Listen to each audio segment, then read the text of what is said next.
Kasba south Calcutta ল কলেজে অস্থায়ী কর্মী অর্থাৎ গ্রুপ ডি কর্মী হিসেবে কাজ করতেন মনোজিৎ মিশ্র। কিন্তু মনোজিৎ মিশ্রকে কিভাবে চাকরি দেওয়া হয়েছিল জানা যাচ্ছে এক অস্থায়ী কর্মীর বিস্ফোরক অভিযোগ থেকে, যে কোনো রকম পরীক্ষা নেওয়া হয়নি, শুধুমাত্র জিবি বৈঠক বা পরিচালন কমিটির যে বৈঠক সেই বৈঠক থেকেই নিশ্চিত করে দেওয়া হয়েছিল যে এই মনোজিৎ মিশ্রকেই চাকরিটা দেওয়া হবে।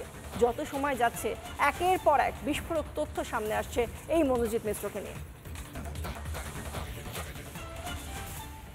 আমি আজকে কোনো চাকরি রিপোর্ট করি, এটা আমাদের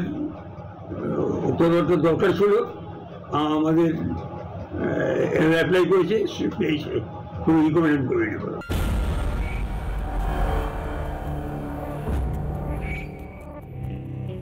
শুনলেন তো কসবার ল কলেজের পরিচালন সমিতির সভাপতির বক্তব্য। তিনি নাকি কারুর নাম সুপারিশ করেননি কলেজে অস্থায়ী কর্মী হিসেবে, যদিও এরপরে রিপাবলিকের হাতে চলে আসে অশোক দেবের সই করা মনোজিতের নিয়োগ বিজ্ঞপ্তি।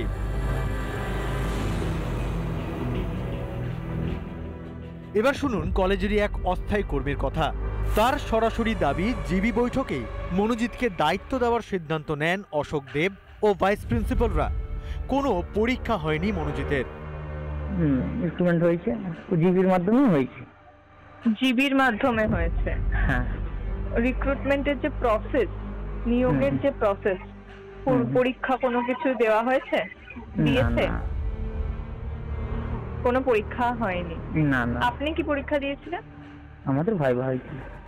বজবজের তৃণমূল বিধায়ক অশোক দেবের সেই দাবি যে কতটা মিথ্যে, সেই যেন প্রমাণ করে দিচ্ছে কলেজের এই অস্থায়ী কর্মীর কথা। যদিও এই অশোক দেবও নাকি মনোজিতের দাদাগিরির হাত থেকে রেহাই পাননি।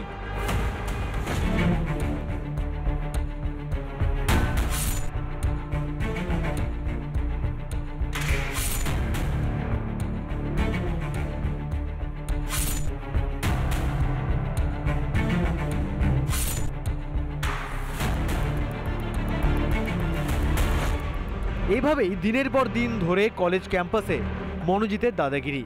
যতই সময় যাচ্ছে মনোজিৎ ও তার সাঙ্গপাঙ্গদের মাতব্বরি, হুমকির সব কাহিনী সামনে চলে আসছে।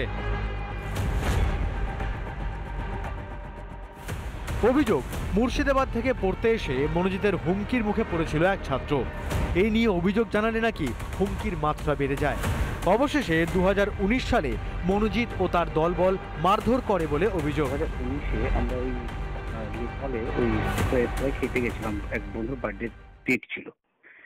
তো সেই সময় আমরা ফেসবুক লাইভ করেছিলাম এবং ও আমাদের লোকেশনটা জানতে পারে যে আমরা এই লোকেশনে আছি। নিয়ার বাই বাড়ির আশেপাশের কিছু গুনস নিয়ে অ্যাটাক করে। বেলাগাম দৌরাত্ম। কসবার ঘটনায় চলতি চাপানোত্তরের মধ্যেই সোমবার থেকে খুলতে শুরু করেছে কলেজ। পরবর্তী পরিস্থিতিতে বদলাচ্ছে কিছু নিয়মও। এতদিন কলেজের দুটো গেট দিয়ে প্রবেশ করা যেত, এবার থেকে শুধু একটি গেট দিয়ে ঢোকা বেরোনো যাবে। রিপাবলিক বাংলা।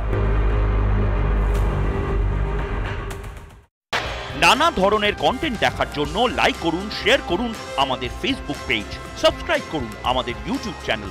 পাশাপাশি অন্যান্য ব্রেকিং নিউজের জন্য অবশ্যই চোখ রাখুন রিপাবলিক বাংলায়।